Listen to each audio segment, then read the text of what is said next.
Well, hello everyone. I am back, Kieran from Speaking Spurs, with some good news that you would have heard yesterday, and that is the agreement of somewhere between 26 million for Yves Bissouma. Now, this is going to be an incredible signing. It's one that I've been talking about for two transfer windows now. This will be the third. Third transfer window. What a player. What an absolute player. So excited. So that's what we're going to talk about today. He'll be our third marquee signing, but actually he's going to be what's potentially our fourth signing, because one is going under the radar, which I'll talk about in a minute. So welcome to the channel. Kieran from Speaking Spurs, talking all things Tottenham. If you haven't done so already, please subscribe to the channel. Don't forget to support the video with a like and leave your comments below on your thoughts of this transfer. So we'll quickly talk about the one that's flown under the radar, and that is for a player that pretty much everybody will not know, and that is Josh Keeley. Now, he is a goalkeeper for St Patrick's Athletic. Another goalkeeper. So we've already got Fraser Forster in the door. This is another goalkeeper. He's 19. Well, he plays for the under-19s Republic of Ireland team. And in case you haven't seen our release and retain list, we actually let go of 5 goalkeepers in the window, one of them being Galini, whose loan spell ended, and we decided not to take up a permanent transfer for him.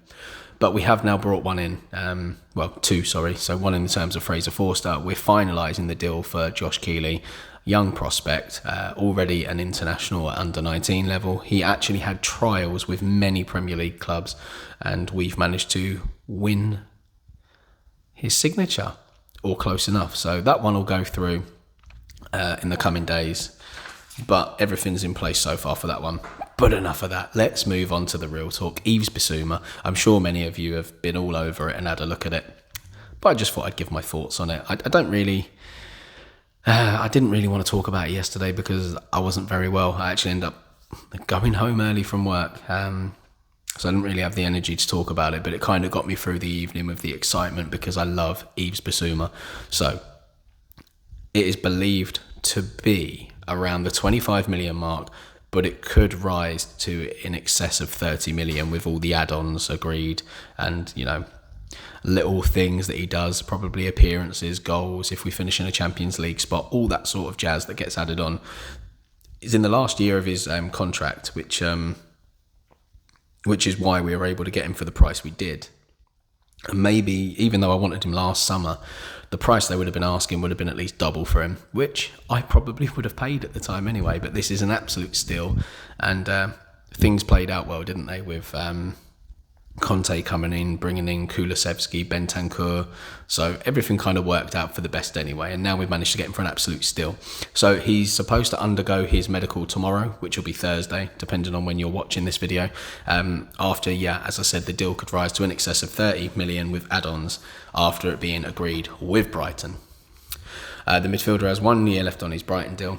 Arsenal, Aston Villa and Everton had all been interested in the Mali international. So obviously he's come to us because of the Champions League football. Aston Villa are in an ambitious transition at the moment, and Everton just narrowly avoided relegation under the capable hands of Frank Lampard. But the big one there is the fact that Arsenal were interested. We've come in, boom. So we agreed the deal. He's 25 years old now, so he's at a great age. He's got good Premier League experience, has proved what he can do. So he's set to become our third marquee signing after Perisic and Fraser Forster earlier in the month. It's just nice that we've beat these other teams to it. So really, he's coming in to be the replacement for Tanguy and Ndombele. Obviously a record signing for us, a guy with an abundance and a talent, and I'm just bored of saying it now. Someone so talented wasting their career. His loan move at Lyon just hasn't worked out for him at all. He's been in and out of the side, lackluster performances for there, and I just don't understand how you can be that talented and not want to put any effort in on the field. But whatever, I think it's time that we just move on from him. Selling him is going to be a bit of a difficult one. But yeah, Brighton themselves, they actually rejected a bid from Aston Villa in the January transfer window.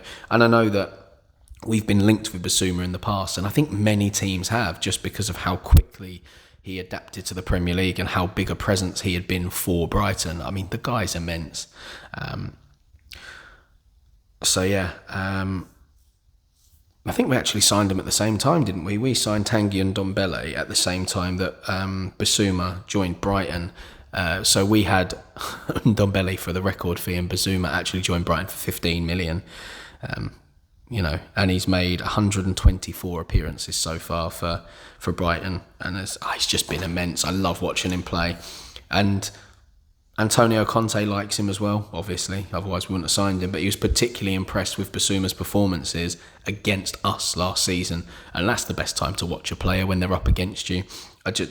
There's everything about him that I love. It's a signing that I've been waiting for. I was worried teams were going to beat us to him, but the thing I'm most impressed with about this deal is that we've managed to keep it under wraps, and I think we learnt our lesson from the Diaz deal. I think at the time a lot of us were hurting and were annoyed, and it's happened in the past with Willian going to Chelsea. Everything was agreed and done. It was all kind of being announced, and then last minute Chelsea come in, had their bid accepted, and he jumped straight from Spurs over to Chelsea, went in there. Luis Diaz, the deal agreed, player wanted to come to Spurs, Liverpool panic, they go in and grab him. But this time round with Bissouma, and the clubs that I've mentioned that were interested, Arsenal, Aston Villa and whoever else it was, Everton, sorry.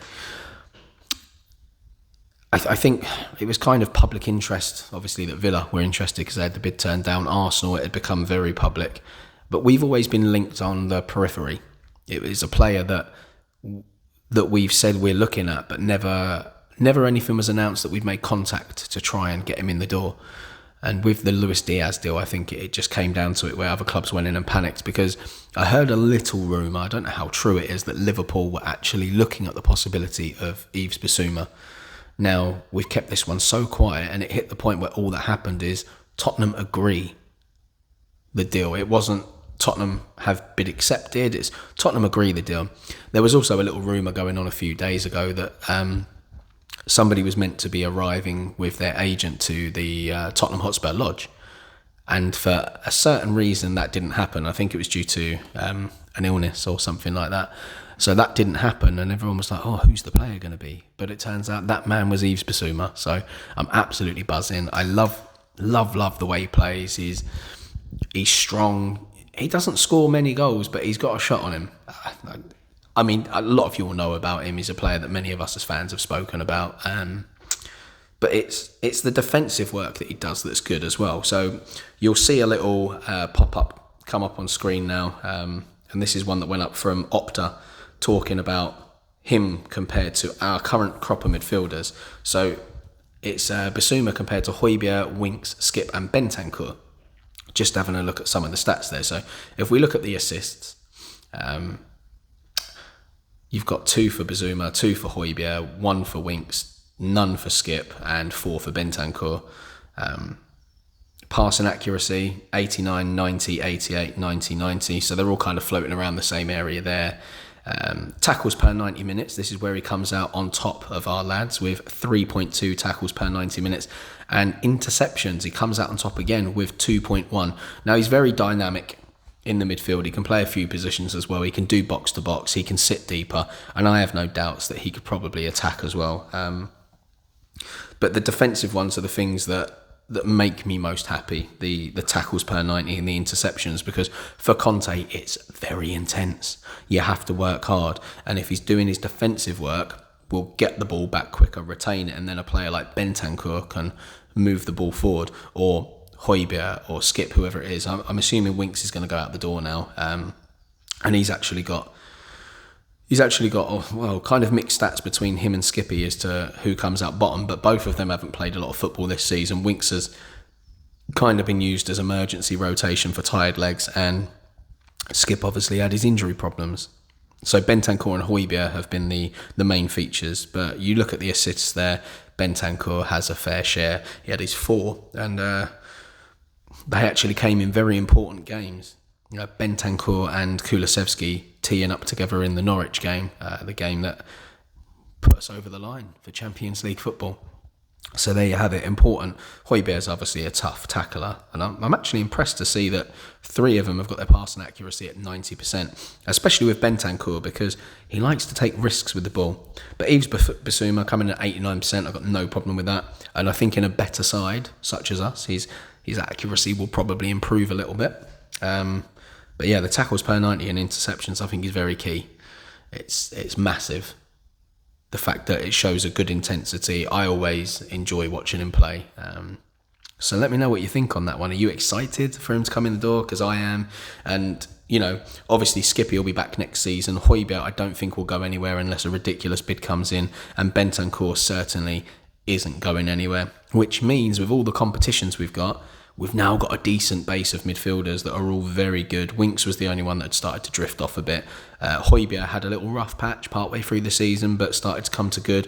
And Bentancur started off really well, had a tiny dip. It wasn't a massive dip, and then finished strongly. So a full pre-season under Conte, they'll all come back ridiculously fit and will be ready to go again. So really happy with that one. So as I say, Medical Thursday, hopefully it gets announced either that day or on the Friday, and then we can focus on the next ones, which is meant to be Jed Spence. They are working hard on that one. I know I said that we'd put the bid in and things like that, but I think they're trying to squeeze every penny out of this deal they can, and why wouldn't they? They've got every right to. He's a massive talent. So many clubs are in for him. So yeah, Jed Spence will be the one that I expect after that. And then there's the possibility of Richarlison, which I know is a possible signing that's ruffled a few feathers in the Spurs camp. But it depends on what Richarlison you get. He's been very hit and miss for Everton. On his good days, he's incredible. On his bad days, he's just a bit of an annoyance. But I suppose part of the thing about this deal will come down to the talks that they have between the club and the player, because they have to assess where they think his attitude is, where he'll fit in with the squad, and the price, because Everton want about, 60 million euros they're quoting, something like that. But there could be a little bit of a battle going on for him, so we'll see on that one. And then Pau Torres. With the Everton one, obviously, Lampard's very much interested in Winks, so we could do a potential cash and player swap there. And then Pau Torres centre-back. Obviously, Bastoni has pretty much come out now and said that he officially wants to stay at Inter. That was always going to be the case. They're going to offer him captaincy. He's talented, he's young, he doesn't need to move anywhere just yet.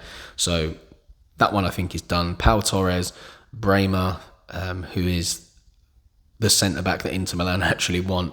And there's a few others, but they're all right-footed. But Pau Torres is a left-footed one, so I think that one kind of makes sense. And obviously Lo Celso has had a good season there, so that could be another player plus cash swap or just a straight player swap, so we'll see. But I think that's the way to go. I think Pau Torres is a great talent. We were obviously interested in him in last season, and he turned us down. And rightfully so, because they had Champions League football, so I've got no qualms about the fact that he turned us down. When we're in a bit of a mixed season, then from Barcelona, Lenglet is probably the only other one to look at there. So we'll see what happens. You might notice a slight change of scenery behind me, and that's because whilst I was doing the video, I got interrupted with some people that were coming in to use the room I was in. So yeah, anyway, all I'm saying now is leave your comments below on what you think about this fantastic signing of Bissouma when it gets over the line. And also, if any of you know anything about the young goalkeeper we just signed, who's apparently a wonder kid, let me know in the comments below about that. But thanks for watching. I hope you enjoyed it. Don't forget to subscribe to the channel. It's really important to help it grow. Leave your comments below. Don't forget to support it with a like. And until tomorrow, guys, come on you Spurs.